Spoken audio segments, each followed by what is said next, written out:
Hi. Nice to meet you. It's my husband, David. Hi, David. Hi. What we do is we size acceptance activists. You guys know what the Napa stands for? No. It's a national organization, nonprofit. It stands for the National Association for the Advancement of Fat Acceptance. Basically, what we do is we lobby to make sure that we have the same rights as everybody else does. That we're treated fairly, that there's no discrimination in the workplace if possible. So we have different lawyers and activists that help us with that. And then I also have the End Bullying campaign. This is for everybody. This could be for children bullying other children, for bullying because you're black, because you're Hispanic, because you're Asian, because you're Arabic. No one should be bullied for any reason. There's no reason for us as adults or children to come after each other and be mean to each other. There's no excuse for that. We should be treated nicely by everybody. Different brochures that we have, guidelines for talking to your doctor if you're a heavier person. We've had problems in the past where doctors blame everything on your weight. Not everything is weight related. Some things are weight related, but not everything is. So we want you to look at everything, not just say, oh, you're fat, so you have asthma. Everyone has asthma. It's not only fat people. So we also run a size acceptance nightclub. It's called BBW Club Catalina, and this is me in a cartoon form. And this is for the Halloween batch that we throw every year. So what we do is we have a 3-day thing. We have a comedy club, we have the nightclubs, we have Halloween costume contests, a big vendor fair with 50 different vendors. And then we'll go ahead and have a fashion show, and we have lots of drawings and raffles. For every vendor that comes here, they give us something to give out for the raffle. So you have a lot of chances to win if you come to the fashion show. And then for you get an extra ticket. So if you come to the vendor fair and you purchase from 5 vendors, you're going to get 1 ticket for participating and then 5 for purchasing. So you get a ticket, so you got 6 chances to win all the prizes we get. So I guess that's my spiel for size acceptance and the one we have here in San Diego. We are opening a chapter here in San Diego in November. It takes a little while to form a chapter. There's a lot of rules you have to have, like you have to have a president, vice president, be involved for a while. Or, for example, I've hosted many bashes, and one of them was this one here. They do a fundraiser once a year. So my club comes in, I provide the DJ, the decorations, the theme for it, and then host it for them. That way they don't have to pay for that out of pocket. So, did you have any questions?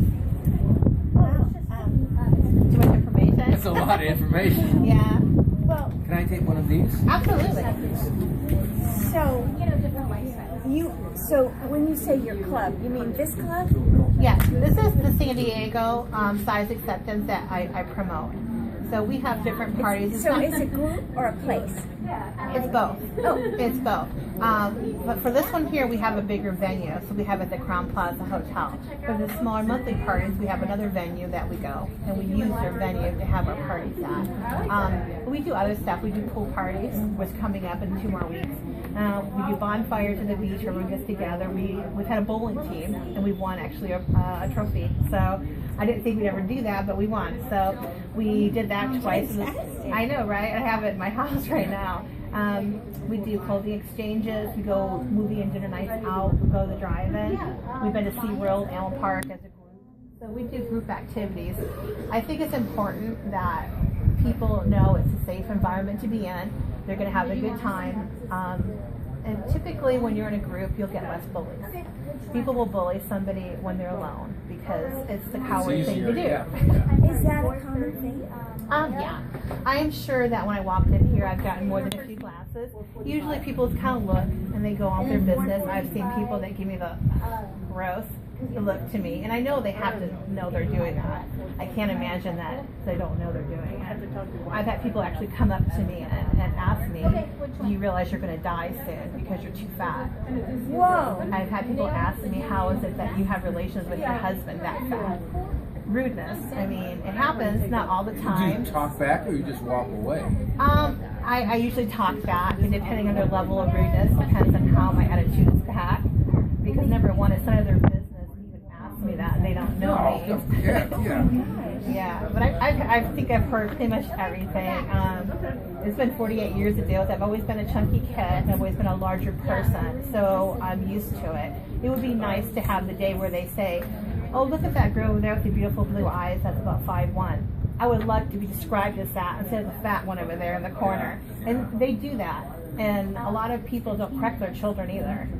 I have one that's biological child, and I've had 6 foster children in my house from time to time, depending on their situation and whatnot. But I've always taught all the children that I've been with, you don't stare at people, you don't ask people why don't you have a leg, you don't ask people things like that, you don't stare, you look and then you stop. There's no reason. I would never let my child say, is that man retarded? Is that man stupid? I wouldn't let, it's not okay. Sure. And then if this is a parent, oh look mommy, that girl's fat. They say, yeah she is. Instead of saying that's kind of inappropriate, that would hurt your feelings. Would you want someone to say you have a big nose? Well, of course not. Sure. Some people have bigger noses, but I wouldn't go around saying, did you see that honker on that guy? That's not acceptable, but it's okay to call me fat. Does it still hurt? Sometimes it does. For the most part it doesn't, because I don't know these people, and I'm probably never going to see them again. So in my mind, I almost feel sorry for them, because if you're that unhappy that you're going to go out of your way to try to hurt somebody, what is that? Something's wrong with that person is what I think. Because I wouldn't go out of my way to hurt anybody. I can't imagine doing that, you know. But I would imagine, you know, being singled out for anything is hurtful. You know, unless you've built a shell to protect you, because it's happened so much. But I can imagine being singled out for anything is hurtful. Pretty much every time I leave the house, I think I get either the looks or the rudeness. It just depends on the day. I've had some days I've gone out and I've had absolutely no problems whatsoever. I do find that the better I look when I leave the house, the more presentable I am, the nicer people are, the more I smile at them. When they stare at me, they stop and realize that they're being rude. Right. Because I can't sit here and give everybody a dirty look that looks at me funny.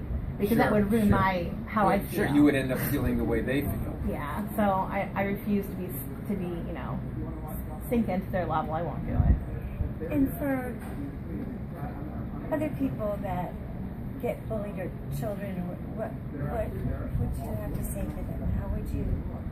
I think they have to stand up for themselves, number one, and at least say something. Because if you say absolutely nothing, they're going to keep on doing it. I don't think you need to give them a whole lot of attention. And I think the biggest thing is the people around you, if you see it being done to somebody, you need to speak up. That person will feel more stupid being corrected by someone else than the person they're bullying. So if you see someone being treated badly, all you have to do is say, hi, excuse me, I'm not sure what you think you're doing, but it's not appropriate. I need you to stop that right now. Who do you think you are?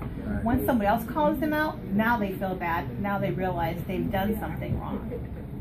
So that's a good point. but you can't protect yourself all the time. Sometimes you have to have someone do it for you.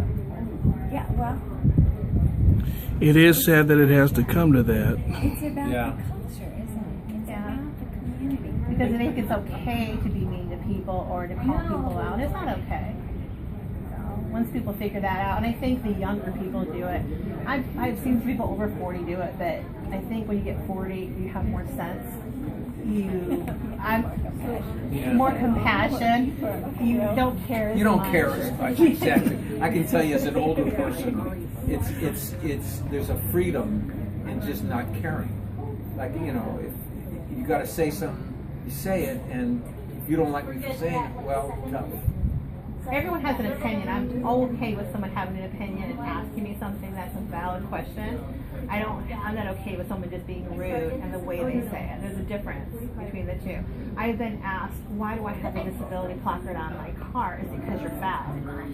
I'm okay with that question because I think it's a valid question. It's not just because I'm fat. Both my knees have to be replaced and I have difficulty walking. Is it caused because I'm overweight? Yes, it is. But that's not here or now anymore. It's the fact that I can walk limited distances without it starting to really hurt. So, and that's between me and my doctor, but if you ask me nicely, I would explain it to you. Sure. Yeah. So the gatherings that you have, is everyone size related? No, not at all. Quite honestly, a lot of the men that date larger women are average size. Most of them are. There are some big teddy bears that come in that like larger women. But even if you're coming by yourself, it's not uncommon to see the little size 2 girl in with her size 30 girlfriend dancing together on the dance floor. And that's what makes me the most happy when I see the size acceptance. It's not a fat girl club. What it is it's everybody is welcome. So you see everybody out there dancing together, and we have everybody on there. It's not just white people, black people, Hispanic people. I have a lot of Asian people that come, and they all mix together. And once you come and you meet people, it's over. You've met at least 4 to 5 friends every time. And then, of course, you join on the Facebook or whatever website we have or Yahoo group. We chat back and forth. And it's easier coming when you don't come alone. The first time I know some people are just dying. I really want to go. You guys have fun. I see all the pictures, but I don't want to go alone. And then you always have someone say, well, meet me there. Right. I'll meet you there at 9:15, 9:30. We'll come in together. So my people are nice. So you started this? Yeah, this one here, I started back in November of 2007. I started in August, the business license and all that stuff, but the grand opening was done. So about 7.5 years now. And oh, thank you. That's a really good organization. You know, they have these other clubs up north, like Club Bubbles. They used to have Club Bounce. I think it's down again. And then they have Club Juicy out Riverside. But San Diego is 2 hours from some of these clubs. So I decided, you know what, I can do this. I just gotta find a venue, business name, fictitious name, go through all that, open my checking account, get my credit card, and once I had that, it's fine. The biggest problem is finding a venue that will host us, because most venues, they already have their own cover or their own set of people that come in there. So I've been at 2 different locations for almost 3 years apiece. It's made it really easy. Right now I've been at this location, I think, twice now, going on 3 times. But as long as we have a place that everyone's nice to us and the seating is okay, people don't think about it when you're okay size. For you to think about it, if I had any kind of size of this chair, I'd be very comfortable right now. Right. So I look for a seat that's comfortable, that's not too high. I'm also 5'1". So for me to sit on a stool this high is hard. So I look for stuff that has both seating. So if they have seats that don't have any kind of sides or handrails to them, we look for that. Anything that has like sofas there, so you can have like a VIP section, I look for that. And the most important is that the owner and the staff are really nice to my people. Sure. What do you do with people who come in contact with you who are really struggling with their weight? Oh, okay. We have all of these issues that, I mean, it sounds like you're functional, you're happy, you're married, you have kids, you have the American dream. What about all the people who don't have that? Do you refer them for places to get help? Is there places? Well, it depends on what we're talking about. If we're talking about needing therapy where they're not happy with their size. Right. If they're not happy with their size, to have therapy, talk to a therapist, that means they probably want to lose some weight. Right. And that's acceptable too. I mean, we have weight loss surgery out there. Sure. We have people that lose it by themselves. It depends on where you're at in life. If I chose to lose 100 pounds, I would hope my friends wouldn't want to kick me out or tell me to quit run my club. Sure. Because now I'm not fat enough. Right. And that happens, unfortunately, with our community. We call it the BBW community. And when people lose weight, some people got mad. They're like, you're a traitor. How dare you lose weight? Yeah, they got mad. Well, I thought you were with fat acceptance. No, I'm with size acceptance. I'm not trying to make everyone fat. Size acceptance. That's a big difference. That's a big difference. That's what I feel. I'm not into fat acceptance. I'm into size acceptance. And if you are uncomfortable and you have pain to walk, lose 50 pounds. Go to the pool. Use exercises that are appropriate to you. Oh, okay. Sorry. Thank you. Oh, well, thank you so much. You go It was find nice meeting you. Yeah.